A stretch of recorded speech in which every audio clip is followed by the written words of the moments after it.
அரசியல் செய்வது எப்படி, ஈஸியாக ராஜ்யசபா சீட்டை வாங்குவது எப்படி இப்படின்னு சொல்கிற பல தகவல்கள் இன்றைக்கி கமலஹாசன் அவர்கள் வழியாக வந்திருக்கு. ஆல்ரெடி நாம் திமுகவில் எப்படி எம்எல்ஏ ஆகலாம், எப்படி அமைச்சராகலாம் அப்படின்னு சொல்கிற ஷார்ட்கட்லாம் பார்த்துருந்தோம். அதை நிறைய பேர் சொல்லியிருந்தாங்க. இன்றைக்கி அதை விட ரொம்ப முக்கியமானது, ராஜ்யசபா சீட்டு ரொம்ப சுலபமாக கிடைப்பதற்கு ஒரு சிஆர்டி ஸ்க்ரீன் வாங்கிக்கோங்க. பழைய டிவி ஏதாவது கிடைக்குதான்னு பார்த்துக்கோங்க. ஒரு 2000-3000 ரூபாய்க்குலாம் ஒர்க்கிங் டிவி இருக்கும். அதுக்கான ரிமோட்டு ஒர்க் ஆகுதோ இல்லையோ அதெல்லாம் நீங்கள் பார்க்க வேண்டாம். தூரமாக நிறைய பேர் பேசுகிற மாதிரியான ஆடியோவை ப்ளே பண்ணுங்கள். கும் இருட்டான ஒரு வீடு, அந்த ரூமுக்குள்ளே அப்படியே அந்த டிவிலேருந்து வர்ற வெளிச்சம் மட்டும், கையில் ஒரு டார்ச் லைட் ஏதாவது வச்சுக்கோங்க. டகார்னி தூக்கி கோபப்பட்டு அந்த டிவியை தூக்கி எரியணும். அப்படி எரிஞ்சோடனே ஒரு பின்னாடி ஒரு விஎஃப்எக்ஸும் ஒரு எஸ்எஃப்எக்ஸும் ஒரு சவுண்ட் எஃபெக்ட், எப்படின்னா இந்த டிவியில் இருக்கக்கூடிய கண்ணாடிகள் உடையிற மாதிரி மறுபடி நீங்கள் கொஞ்சம் கோபமாக என்ன நடக்குது அப்படின்னு சொல்லி கொஞ்சம் வார்த்தைகள் பேசுனீங்கன்னா உங்களுக்கு ராஜ்யசபா சீட்டு கிடைச்சிரும் அப்படின்னு சொல்கிறத கமலஹாசன் அவர்கள் வழியாக இன்றைக்கி நிறைய பேர் அதை ட்ரோலாக மாற்றிட்டு இருக்காங்க. காரணம் இருக்கிறது. ஏகப்பட்ட வசனங்களை பேசியிருக்காரு கமலஹாசன் அவர்கள். குறிப்பாக இந்த ஒரு கூட்டத்தில் நான் கொஞ்சம் நேரம் கதவு திறந்து வைப்பேன், அந்த கதவில் யாருக்கு உழைக்க விருப்பம் இல்லையோ இப்போவே கிளம்பி போயிருங்க அப்படின்னு சொன்ன ஒரு விஷயமாக இருக்கட்டும், நாய் பிழைக்குமா இந்த பாடு அப்படின்னு சொன்ன சில டைலாக்ஸாக இருக்கட்டும், இது எல்லாமே இன்றைக்கி கமலஹாசன் அவர்களுக்கு பேக் ஃபயர் ஆகிருக்கு. ஸோ தமிழக அரசியலில் இது ரொம்ப முக்கியமான ஒரு தருணமாக பார்க்கப்படுது. இதே மாதிரியான ரொம்ப முக்கியமான நிகழ்வுகள் தமிழக அரசியலில் நடந்திருக்கு. அது என்ன அப்படிங்கிறதெல்லாம் பார்க்க போகிறோம். இது ஆழமான அரசியல் சதுரங்கம்.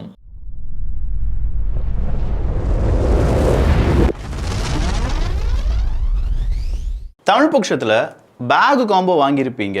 இது நம்ம வீட்டு குழந்தைகளுக்கான வேற லெவல் காம்போ. தனித்தனியாக எண்ணி பார்த்தீங்கன்னா ஒரு 35க்கும் அதிகமான ஐட்டங்கள் இருக்கும். என்ன ஐட்டம், அது என்னெல்லாம் இருக்குது, என்ன செய்யும் அப்படிங்கிறதெல்லாம் இந்த வீடியோக்கு எண்டில் கொடுத்துருக்கேன். மிஸ் பண்ணிடாதீங்க. 999 தனித்தனியாக நீங்கள் விலை போட்டிங்கன்னா 2000 ரூபாய்க்கு மேலே போகும் அப்படிங்கிறது உறுதியாக நான் சொல்லுவேன். பார்த்துக்கோங்க, டெஸ்கிரிப்ஷனில் லிங்க் இருக்குது. ஸோ தக் லைஃபுக்கே ஒரு தக்காப்பா, கமலஹாசனுக்கே ஒரு செக்காப்பா அப்படின்னு சொல்கிற ஒரு செய்தி. கன்னடா என்னங்க கன்னடா, தமிழ்லேருந்து தாங்க கன்னடாலாம் பிறந்துச்சு அப்படின்னு சொல்கிற உண்மையை உடைச்சிட்டாரு மனுஷன். இந்த உண்மையை உடைச்ச உடனே ஆல்ரெடி கன்னடாக்காரங்க ஹிந்திக்காரங்க கூட சண்டை போட்டுட்ருக்காங்கல்ல, மொழிப்போர் அங்கே ரொம்ப தீவிரமாக ஓடிட்டுருக்கு. இந்த நேரத்தில் என்ன நீ தமிழ்லேருந்து கன்னடா வந்துச்சு அப்படின்னு சொல்கிற, அதெல்லாம் இல்லை அப்படின்னு சொல்லி அங்கே இருக்கக்கூடிய சில கட்சிகள் என்ன செய்ய ஆரம்பிச்சிட்டாங்க, இதை பொலிட்டிக்ஸ் பண்ணிட்டாங்க. மொழியை வச்சு அரசியல் செய்யக்கூடாது அப்படின்னு சொல்லி கமலஹாசன் அவர்கள் பேசுகிறாங்க. உண்மையிலேயே மொழியை வச்சு அரசியல் செய்யாத எந்த கட்சி இருக்குது?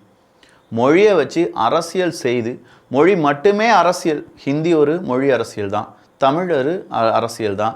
தமிழை காக்க நாங்கள் தான் இருக்கிறோம் அப்படின்னு சொல்லி தமிழுக்கே சம்மந்தம் இல்லாமல் சொல்கிறதும் ஒரு அரசியல் தான். இந்த மாதிரியான மொழி அரசியல் ஏகப்பட்டது இருக்குது. அதில் கன்னடா தமிழ்லேருந்து தான் வந்துச்சு அப்படிங்கிறது ஒரு அரசியல் தான். கன்னடா அங்கே இருக்கக்கூடிய மக்களுக்கு. ஸோ அங்கே இருக்கக்கூடிய அரசியல்வாதிகள் சொல்கிறாரு, நேரடியாக சித்தராமையார் சொல்கிறாரு, கமலஹாசன் அவர்களுக்கு வரலாறு தெரியல, கன்னடாவினுடைய வரலாறு தெரியல. எவ்வளோ நீண்ட நெடிய வரலாறு தெரியுமா? சித்தராமையா அவர்கள்லேருந்து எல்லாருக்கும் சொல்லக்கூடிய ஒரே ஒரு விஷயம், எவ்வளவு சித்தப்பிரம பிடிச்சிருந்தாலும் சரி, தமிழ்லேருந்து தான் கன்னடா தோன்றியது அப்படிங்கிறத யாராலையும் மறுக்க முடியாது. அது சித்தராமையாவாக இருக்கட்டும், எவ்வளோ பெரிய ராமையாவாக வேணாலும் இருக்கட்டும். இதை நாம் சொல்லுவோம், தமிழர்கள் தைரியமாக சொல்லலாம்.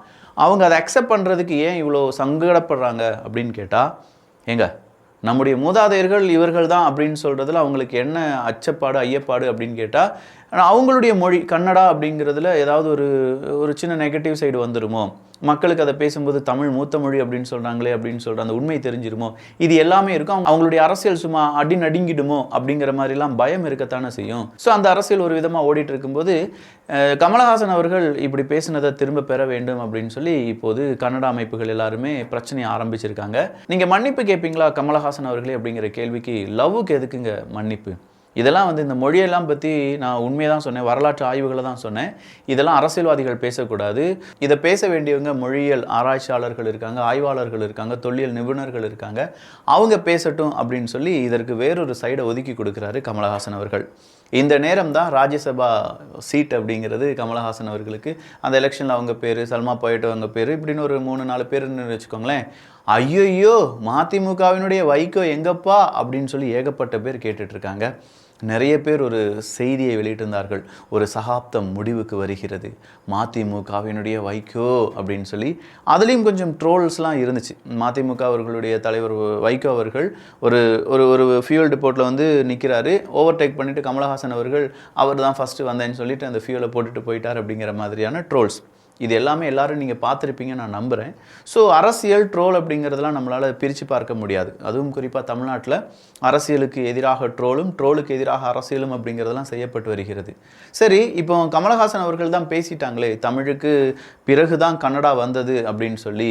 அப்போ இதுக்கு ஆதரவாக திமுக வந்துச்சா? ஏன்னா திமுகவுக்கு தானே இப்போ கமலஹாசன் அவர்கள் ரொம்ப பெரிய அளவில் டார்ச் லைட்டு அடித்து பிடிச்சிட்டு இருக்கார் அப்படின்னு சொல்லி நம்ம பார்க்கலாம். ஆனால் திமுக வராது. எங்கள் தைரியம் இருந்தால் திமுக பேச சொல்லுங்கள் பார்க்கலாம்.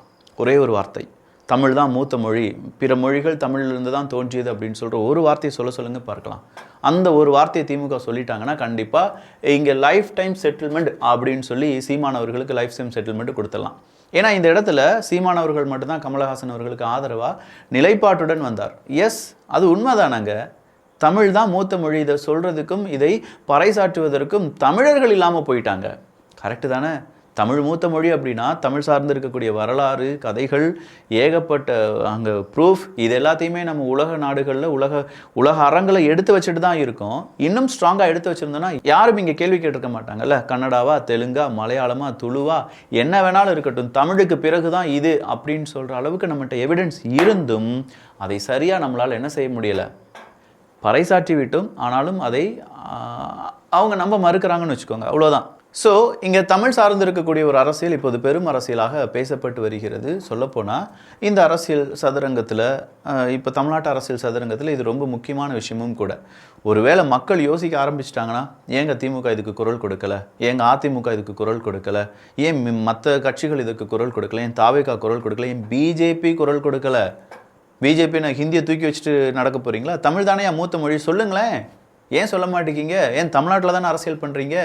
ஏன் தாவேகா தமிழக வெற்றி கழகம் சொல்ல வேண்டியதானே? உங்களுடைய அடுத்த படம் அங்கே ஓடாது அப்படின்னு சொல்லி சொல்லாமல் இருக்கீங்களா? ஸோ தமிழுக்கு ஒரு இழுக்கு வந்து விட்டது அப்படின்னா இந்நேரம் பொங்கி எழுந்திருக்க வேண்டாமா தமிழக அரசியல்? எத்தனை அரசியல் கட்சி தலைவர்கள் இன்னைக்கு இங்கே வந்து தர்ணா இருந்திருக்கணும். கன்னட அமைப்பு ஏன் தக் லைஃப் கமலஹாசனை இப்படி சொல்கிறீங்க, தமிழ் தான் முன்னாடி வந்துச்சு, இங்கெல்லாம் நீங்கள் ஹிந்திக்கு எதிர்ப்பு தெரிவிச்சுக்கோங்க, ஏன்னா அது உங்களுடைய விருப்பமான, தமிழுக்கு உங்களால் எதிர்ப்பு தெரிவிக்க முடியாது, அதுதான் தாய்மொழி, எல்லா மொழிக்கும் தாய் அதுதான் அப்படின்னு சொல்லியிருக்க வேண்டாமா? என்ன விக்கி, அரசியல்வாதிகள் இதெல்லாம் செய்வாங்க நீ நம்புறியா அப்படின்னு சொல்லி நீங்கள் கேட்கலாம். ஆனால் உங்கள் மனசுக்குள்ளேயே ஒரு கேள்வி இருக்குல்ல, நிச்சயமாக அரசியல்வாதிகள் இதெல்லாம் செய்ய வேண்டும். இது அரசியல் கிடையாது, இது அரசியலுக்கு அப்பாற்பட்டது, இது வாழ்வியல், இது மனிதனுடைய தோற்றம், மனிதனுடைய நாகரிகம் தொடங்கியது. நாகரிகத்திலிருந்து தான் அரசியல் தொடங்கி இருக்கும். ஒவ்வொரு நாகரிகமும் மனிதர்கள் வாழும்போதும் குழு குழுவாக வாழக்கூடிய மனிதர்கள் அவங்களுடைய கோட்பாடுகள், அவங்களுக்கான கொள்கைகள் வகுக்கும்போது அரசியல் அங்கே பிறந்துருச்சு. அரசியல் பிறக்கும் முன்பே அங்கே மொழி பிறந்து விட்டது. அந்த மொழி தமிழ் அப்படின்னு சொல்கிறதுக்கு தைரியம் இல்லாத அரசியல்வாதிகளை நம்ம உருவாக்கி வச்சுருக்கோம், சீமானவர்களை தவிர. இந்த இடத்துல நான் சீமானவர்களை உயர்த்தி பிடிக்கிறேன்னு சொன்னேன், சீமானுக்கு சொம்பு தூக்குறியா அப்படின்னு சொல்லி கேட்பாங்க. இருக்கிறத இருக்குன்னு சொல்கிறேன். இதில் சொம்பு தூக்குறது என்ன? இந்தியாவை பற்றி பேசிட்டா, இந்தியாவில் நான் யூடியூப் தொடங்கினதுலேருந்து பிஜேபி இருக்குது, பிஜேபிக்கு சொம்பு தூக்குறியான்னு கேட்குறாங்க. தமிழக வெற்றி கழகம் விஜய் அவர்கள் புதுசாக அவர் வந்திருக்காரே, அவரை பற்றி பேசினா என்ன தமிழக வெற்றி கழகத்துக்கு சொம்பு தூக்குறியா? அண்ணாமலை அவர்கள் சூப்பராக இருந்துச்சு, அவருடைய ஸ்பீச், அவருடைய கொள்கைகள், அவருடைய ஒவ்வொரு டேட்டா, அவர் எடுத்து வைக்கக்கூடிய திறமையான வாதம் நல்லா இருந்துச்சு, சொன்னால் என்ன அண்ணாமலைக்கு சொம்பு தூக்குறியா? உங்கள் விருப்பம் தான் என்ன எனக்கு புரியலை. எந்த நியூஸையும் நியூஸாக கேட்கறதெல்லாம் விட்டுட்டு நியூஸை பகுத்தாய்வு செய்யக்கூடிய அந்த மனநிலைமை நமக்கு வர வேண்டும். யார் சொல்கிறது உண்மை, யார் சொல்கிறது போய், எந்த இடத்துல உண்மை நடந்துட்டுருக்கு. இங்கே இருக்கக்கூடிய விஷயத்தை பாருங்கள். ஒரு இடத்துல தீ விபத்து ஏற்படுது, அங்கேருந்து ஒரு 6லேருந்து 20 கிலோமீட்டருக்குள்ளே ஒரு டான்ஸ் ஷோ நடக்குது, அதுவும் தெருவில் வச்சு நடக்குது. அங்கே தீயில நிறைய பேர் உயிரிழக்கப் போகிறார்கள் அப்படிங்கிற ஒரு நேரத்தில் தமிழக வெற்றி கழகத்தை சார்ந்தவர்கள் அவங்களுக்கு உதவி செய்ய போகிறாங்க. காவல்துறை அடிக்கலை அப்படின்னு சொல்லிட்டு ஒரு பிரச்சனை வருகிறது. நாங்கள் உதவி தான் செய்ய போனோம், எங்களை அடிக்கிறாங்க அப்படின்னு சொல்லி அங்கே இருக்கக்கூடிய பெண், தமிழக வெற்றி கழகத்தை சார்ந்த பெண், விஜய் அவர்களுக்கு பேசின ஸ்பீச்லேருந்து எல்லாமே அங்கே பெரும் வைரலாக மாறும்போது வித்தின் 2 to 3 hours நம்முடைய காவல்துறை சார்பாக ஒரு பெரிய அறிக்கை வருகிறது. யாரும் அடிக்கலை, அங்கே காவல்துறை அதிகாரிகள் சரியாக தான் வேலை செஞ்சாங்க. ஒரு பெண் கம்ப்ளைண்ட் கொடுத்துருக்காங்க, அந்த கம்ப்ளைண்ட்டை விசாரிக்கிறதுக்கு ஏகப்பட்ட வீடியோ எவிடன்சஸ் இருக்கும், அதை கண்காலால் பார்த்த சாட்சிகள் இருக்காங்க. இதை விசாரித்து முடிக்கிறதுக்கே 2லேருந்து 3 நாட்கள் எடுத்துரும். ஆனால் நம்முடைய காவல்துறை அதிகாரிகள் வித்தின் 2 to 3 ஹவர்ஸ்க்குள்ளே காவல்துறை அப்படி செய்யவே இல்லை. பொய் தான் சொல்லியிருக்காங்க அப்படின்னு சொல்லி மறுபடியும் விக்டிம் கார்டு ப்ளே பண்ணுறாங்க. இதை நிறைய பேர் இன்னைக்கு பகிர்ந்துருக்காங்க. இது நான் சொல்கிற கருத்து கிடையாது. ஏகப்பட்ட ட்விட்டர் அக்கௌண்ட்லேருந்து நீங்கள் இந்த கருத்தை எதிர்பார்க்கலாம். ஸோ இந்த இடத்துல ராஜ்மோகன் அவர்கள் வந்து பேசுகிறாங்க. தாவேகாவினுடைய முக்கியமான ஒரு நபர் அப்படின்னு சொல்லலாமே. இந்த இடத்துல வேங்கை வயல்லிருந்து அரக்கோணம் இப்போ இருக்கக்கூடிய இந்த பிரச்சனை எல்லாத்துலேயுமே யார் பாதிக்கப்பட்டிருக்காங்களோ அவங்க தான் குற்றவாளி ஆக்கப்படுகிறார்கள். உடனடியாக அவங்க குற்றவாளி அப்படின்னு சொல்லி தீர்ப்பு எழுதப்படுகிறது அப்படிங்கிறத ராஜ்மோகன் அவர்கள் சொல்லியிருக்காங்க. ஸோ ராஜ்மோகன் அவர்கள் சொன்னதை யாராலையும் மறுக்க முடியுமான்னு கேட்டால் மறுக்கா பார்த்தாலும் மறுக்க முடியாது. இங்கே நிறைய உண்மைகள் அப்படித்தான் திரித்து எழுதப்படுகிறது. யார் பாதிக்கப்பட்டிருக்காங்க அப்படிங்கிறதே அரக்கோணம் அந்த மாணவிக்கு என்ன ஆச்சு, தெய்வ செயல் என்ன ஆனா அப்படின்னு சொல்லி கேட்டால் அவ்வளோதான், ஜாமீனில் வந்துட்டார். அரக்கோணம் மாணவியை மிரட்டிட்டாங்க. இனி என்ன நடக்க போகுது அப்படிங்கிறதே தெரியலை. இப்போ ஒருத்தவங்க கேட்டாங்க, நான் ஏதோ ஒரு ட்விட்டரில் ஏதோ பார்த்தேன், என்னையா போதைப் பொருள் இருக்கணும் அந்த கட்சியில் அப்படியே சேர்ந்து உங்கள் கூட தான் இருக்கான், நேரடியாக அண்ணா யூனிவர்சிட்டி அப்படின்னு சொல்லி அவனும் உங்கள் கூட தான் இருக்கான், இந்த மாதிரி அடுத்ததாக அரக்கோணம் அப்படின்னு சொல்லும்போது தெய்வ செயல் அப்படிங்கிறது உங்கள் கூட தான் இருக்காங்க. அப்போ அரசியல்வாதிகள் கூட இருந்தால் தப்பு செய்யலாம் அப்படிங்கிற அந்த நம்பிக்கை கொடுத்த அந்த கட்சி எது? எல்லா கட்சிகளும் இந்த நம்பிக்கையை விதைக்க ஆரம்பிச்சிட்டிங்கன்னா ஒவ்வொருத்தனும் ஒவ்வொரு அரசியல் பார்ட்டியில் செஞ்சு என்ன வேணாலும் தப்பு செஞ்சுக்கலாம், கேட்குறதுக்கு ஆளே இருக்க மாட்டாங்க அப்படின்லாம் நினச்சிட்டாங்கன்னா அப்போ பாமர மக்கள் நாங்கள் என்னையா செய்வோம்? அவன் பாட்டுக்கு எங்களை அடிப்பான், நாங்கள் பாட்டுக்கு வாங்கிட்டு சும்மா போயிட்டே இருக்கணும். வந்து குத்துவான், வன்புணர்வு செய்வான், கையை பிடிச்சி இழுப்பான். யார் அந்த சாருக்கு விடை கிடைத்ததா இல்லையா அப்படின்னு கேட்டால் கிடைக்கல. ஞானசேகரன் குற்றவாளி, அவர் மட்டும்தான் குற்றவாளி அப்படின்னு சொல்லி இன்னைக்கு தீர்ப்பு வந்தது. இன்னைக்கு எல்லாரும் ஒரு பக்கம் கொண்டாடுறாங்க, இன்னொரு பக்கம் நான் தான் இதற்கு காரணம் அப்படிங்கிற ஸ்டிக்கர் ஒட்டப்படுது. நீ கிடையாது காரணம், எஸ்ஐடி தான் காரணம், ஸ்பெஷல் இன்வெஸ்டிகேஷன் டீம் தான் காரணம் அப்படின்னு சொல்லி அந்த ஸ்டிக்கர் கிழிக்கப்படுகிறது. எதுவுமே இல்லையா? அந்த யார் அந்த சார் அப்படிங்கிறதோ இல்லாட்டி அந்த கார் அப்படிங்கிறதோ அதெல்லாம் என்ன ஆச்சு அப்படிங்கிற பல கேள்விகள் உலாவி கொண்டிருக்கிறது. ஞானசேகரன் தான் தப்பு செஞ்சான் அப்படின்னு சொல்கிற அந்த தீர்ப்பு வந்துருச்சு. 11 குற்றச்செயல்கள் ஞானசேகரன் தான் தப்பு செஞ்சுருக்கான். 2ஆம் தேதி திங்கக்கிழமை அதற்கான என்ன தண்டனை அப்படிங்கிறதெல்லாம் வாசிக்கப்படும் அப்படின்னு சொல்லிட்டாங்க. ஞானசேகரன் கதறான், ஐயா எங்கள் வீட்டில் அம்மா இருக்காங்கய்யா, எனக்கு மகள் இருக்காய்யா, கடன் ஓவர் ஆயிடுச்சியா, என்னை எப்படியாவது விடுதலை பண்ணுங்கயா, குறைந்தபட்ச தண்டனை கொடுங்கயா. ஏண்டா அப்போ மற்றவங்களுக்குலாம் அம்மா அப்பா வீட்டில் பெண் குழந்தைகள் இருக்கிறதெல்லாம் உங்களுக்கு தெரியாது. நீங்கள் ஒரு கேஸில் போய் உங்களுக்கு தண்டனை கொடுக்கும்போது மட்டும் இந்த மாதிரி கையில் காலில் விழுந்து தண்டனையை குறைக்க சொல்லுவீங்க. இது ஞானசேகரன் மட்டும் செய்கிறதெல்லாம் கிடையாது. நம்ம ஊர் அரசியல்வாதிகளும் என்னால் நடக்கவே முடியாதுங்க, எனக்கு ஹாஸ்பிட்டல் போகாமல் வாழவே முடியாதுங்க, அடுத்த ஒரு 3 மாதத்தில் எலெக்ஷன் வந்துச்சுன்னா கேம்பெயின் பண்ணிகிட்ருப்பார், விடிய விடிய கேம்பெயின் பண்ணிகிட்ருப்பார். ஆனால் காவல்துறை அதிகாரிகளிடமும் நேராக கோர்ட்லேயும் என்ன சொல்லியிருப்பாங்க, என்னால் எப்படிங்க முடியும், கமலஹாசன் என்னையா கமலஹாசன் பெரிய ஆக்டிங், நீங்களாம் இருக்கீங்க பார்த்தீங்களா பெரிய அளவில் ஆக்டிங் அப்படிங்கிற மாதிரி இருக்கும். இந்த மாதிரி விஷயங்கள்லாம் கேள்விப்படும்போது நெஞ்சை பிடிச்சிக்கிட்டு அப்படியே மல்லாக்க காரில் படுத்துக்கிட்டு, ஆனால் அதே நபர் அடுத்த ஒரு வருஷத்தில் சும்மா ஜம்மனி வெளியில் வந்து அதெல்லாம் நடந்துகிட்ருக்கு, நம்ம பார்த்துட்ருக்கோம். எல்லா இடங்களிலும் நடந்துகிட்ருக்குங்க. ஏதோ ஒரு நபரை நீங்கள் இப்போ தற்சமயமாக பார்க்கக்கூடிய நபர்களை மட்டும் இதில் வந்து கோர்த்து விட்டு போயிடாதீங்க, நான் அவங்களுக்கு எதிராக பேசுகிறேனே, எல்லா அரசியல்வாதிகளிலும் இது நடந்துட்டு தான் இருக்குது அப்படிங்கிறது தான் என்னுடைய பொதுவான கருத்து. சரி, இங்கே என்ன நடந்துச்சு பார்த்தீங்களா? 5 மாதத்தில் நாங்கள் தீர்ப்பு வாங்கி கொடுத்துட்டோம் அப்படின்னு சொல்லி ஸ்டாலின் அரசாங்கம் சொல்கிறாங்க. நீ எங்கேயா தீர்ப்பு வாங்கி கொடுத்த, எஸ்ஐடி தான் காரணம் அப்படின்னு சொல்லி பச்சையாக பேசுகிறார் எடப்பாடி பழனிசாமி அவர்கள். உடனடியாக எடப்பாடி பழனிசாமி அவர்களை கடிப்பதற்காக அந்த பக்கம் இன்னும் கொஞ்சம் பேர் வந்துட்டாங்க. பார்த்தீங்களா, பொள்ளாச்சி விவகாரம் 6 வருஷமாச்சு நீங்கள் தீர்ப்பு வாங்கி கொடுப்பதற்கு அப்படின்னு சொல்லி அவங்க என்ன செய்கிறாங்க, எடப்பாடி பழனிசாமி அவர்களை கடிச்சு வைக்கிறாங்க. இப்போ இந்த கடிச்சு வச்சவங்களை திருப்பி கடிச்சு வைக்கிறதுக்காக 6 வருஷம் ஆச்சு, 2 வருடம் அதிமுகவினுடைய ஆட்சி, மீதம் இருக்கும் 3.5-4 வருடங்கள் யாருடைய ஆட்சி? திமுகவினுடைய ஆட்சி தானே. அப்போ உடனடியாக நீங்கள் அவங்கள அரெஸ்ட் பண்ணியிருக்கணுமா வேண்டாமா? அப்போ யாருடைய டிலே அப்படின்னு சொல்லி கேட்குறாங்க. நியாயமான கேள்வியாக இருக்கா?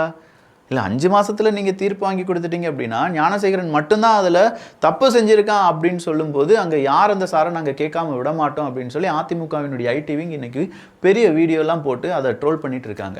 இப்போ யார் அந்த சாருக்கு விடை கிடையாது, சார் இல்லை. இப்போதைக்கு தீர்ப்பு வந்ததின் அடிப்படையில் யார் அந்த சார் அப்படிங்கிற அந்த கான்செப்டே விட்டுருங்க.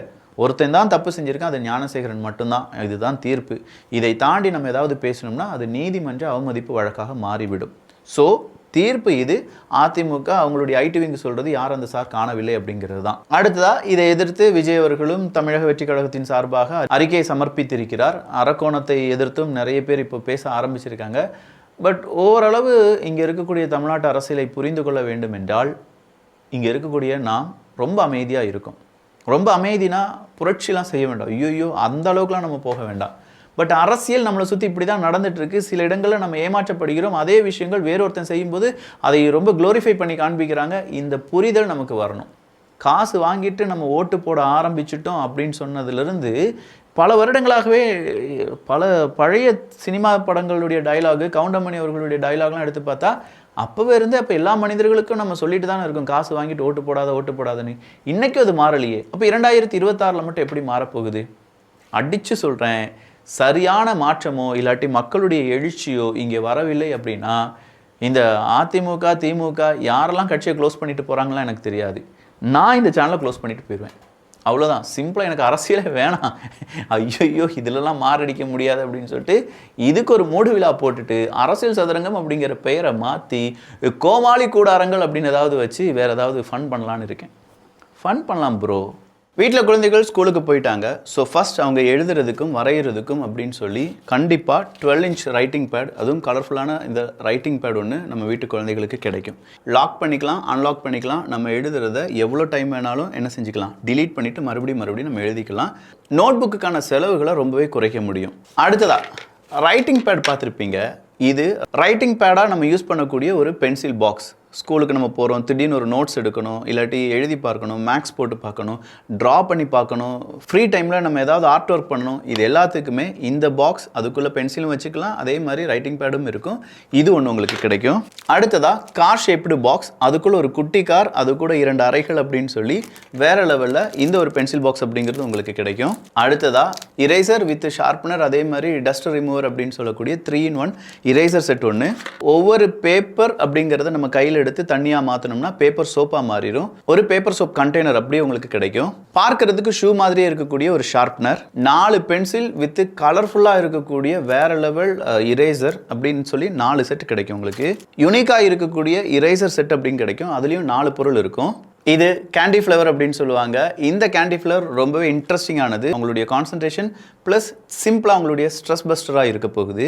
அடுத்ததாக குட்டி ஒரு ஃபேன், நோட் புக்ஸ் இல்லாட்டி பேப்பர்ஸ் இதில் எல்லாமே சைடில் மார்ஜின் போடுறது, இல்லாட்டி டைட்டில் கீழே டிசைனாக போடுறதுக்கான 6 பென்கள் அடங்கிய ஒரு பேக், லீனியர் பென் பேக் அப்படிங்கிறது. நிப்பை மாற்றி போட்டு யூஸ் பண்ணக்கூடிய பாயிண்ட் பென்சில், இது வந்து 4 உங்களுக்கு கிடைச்சிரும். பேனாவை இரேஸ் பண்ண முடியுமானா எஸ், இரேசபிள் பென், அதுக்கு பின்னாடியே அதுக்கான இரேசர் இருக்குது. ஸோ இந்த ஒரு பென் உங்களுக்கு கிடைக்கும். இது இல்லாமல் இந்த பேனா பென்சில் இதெல்லாம் பாதுகாப்பாக வைக்கிறதுக்கான ஒரு பவுச். அன்லிமிட்டெட் பென்சில் அப்படின்னு சொல்லி ஷார்ப்லாம் பண்ண வேண்டாம், பட் எழுதிக்கிட்டே இருக்கலாம் அப்படின்னு சொல்கிறதுக்கான இன்னொரு பென்சில். வீட்டில் குழந்தைகள் சீக்கிரட்டாக விளையாடுறதுக்கும் இல்லை கொஞ்சம் ஃபன்னாக என்டர்டைன்மெண்ட் பண்ணுறதுக்கும் மேஜிக்கல் பென். எழுதிட்டு இதுக்கு பின்னாடி ஒரு லைட் இருக்கும், அந்த லைட் அடித்து பார்த்தோம்னா நம்ம என்ன எழுதியிருக்கோம் என்ன வரைஞ்சிருக்கோம் அப்படிங்கிறத பார்க்கலாம். இப்படி 2 பென்கள் உங்களுக்கு கிடைக்கும். பென்சில் சாதாரண பென்சில் பார்த்துருப்பீங்க. இது 7 கலரில் டிஃப்ரெண்டாக நீங்கள் சுற்றி எழுதும்போது ஒவ்வொரு கலரில் எழுதக்கூடிய ரெயின்போ பென்சில், அதுவும் 2 பீஸ் உங்களுக்கு கிடைக்கும். இது இல்லாமல் குட்டியாக இருக்கக்கூடிய ஒரு ஸ்க்ராட்ச் நோட், கூடவே 30 சென்டிமீட்டருக்கான ஸ்கேல். இதை நம்ம மடக்கி வச்சுக்கலாம். 15 சென்டிமீட்டர் நீட்டி வச்சிங்கன்னா 30 சென்டிமீட்டர். அது கூடவே உள்ளக்கு ஒரு சின்ன கேம் இருக்கும். இது இல்லாமல் வாட்டர் கலர்லாம் நம்ம பெயிண்ட் அடிச்சிருப்போம்ல, அந்த 2 வாட்டர் கலர் போர்ட்ஸ் அப்படிங்கிறது உங்களுக்கு கிடைக்கும். வித் 2 ப்ரஷ் அப்படிங்கிறது உங்களுக்கு இது கூடவே வந்துடும். ஸோ இத்தனை பொருட்கள் தான், கிட்டத்தட்ட ஒரு 35 பொருட்களுக்கு மேலே இருக்கும் நான் நம்புகிறேன். இத்தனை பொருட்களும் சேர்த்து 999. வேணுங்கிறவங்க வாங்கிக்கோங்க. கீழே டெஸ்கிரிப்ஷனில் லிங்க் இருக்குது. லிமிட்டட் குவான்டிட்டி தான். இது மறுபடியும் ரீஸ்டாக் பண்ண போகிறது கிடையாது. ஏன்னா ஸ்கூல்ஸ் ஆல்ரெடி ஓப்பன் பண்ணிட்டாங்க. ப்ளஸ் இந்த காம்போ நீங்கள் தனியாக வாங்கிக்கலாம். இல்லை இந்த காம்போ கூட அட்டை போடணும், டிரான்ஸ்பரண்ட் அட்டை போடணும் அப்படின்னா 30 அட்டை, 30 நோட் புக்ஸ் எல்லாத்துக்குமே சேர்த்து 10 அப்படின்னு சொல்லி 30 இருக்கக்கூடிய இதை 199 ரூபாய்க்கு வாங்கிக்கலாம். இந்த காம்போ கூட இதை ஆட் பண்ணும்போது 199 மாறிடும். அப்படி இல்லைனா இதை தனியாக நீங்கள் வாங்கினா 239க்கு வாங்கணும். ஸோ இது எல்லாமே கீழே லிங்க் இருக்குது, வேணுங்கிறவங்க வாங்கிக்கோங்க. நல்லதை பகிர்ந்து நல்ல சமுதாயத்தை உருவாக்குவோம். நன்றி, வணக்கம்.